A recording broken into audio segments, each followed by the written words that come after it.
ওম গঙ্গানুপাতে নমঃ। শিব শক্তি ট্যারো টিপিলেক চ্যানেলে আপনাদের সকলকে স্বাগত জানাচ্ছি। আমি দীপিকা রায়।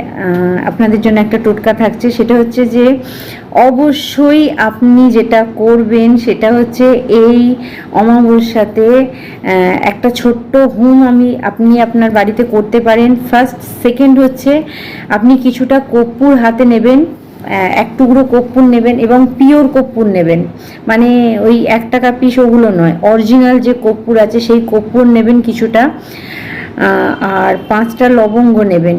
সেটা নিয়ে আপনি হাতে করে এক হাতে বাঁ হাতে ধরে ডান হাতে আপনি মা কালীর মন্ত্র ওম ক্লিম কালিকায় নমঃ 108 বার জপ করবেন। করার পরে ওই হাতে মুঠো করে নিয়ে আপনার গোটা বাড়িটা ঘুরে নিয়ে গেটের বাইরে যেয়ে সেটা জ্বালিয়ে দেবেন। তাহলে দেখবেন আপনার বাড়ি থেকে যা কিছু নেগেটিভ এনার্জি আছে সেটা চলে যাবে। আর কখন করবেন এটা? কালী পুজোর দিন, যখন সবাই মানে বাতি দেয় বা প্রদীপ জ্বালায়, সেই সন্ধ্যাবেলায় আপনি এটা করবেন।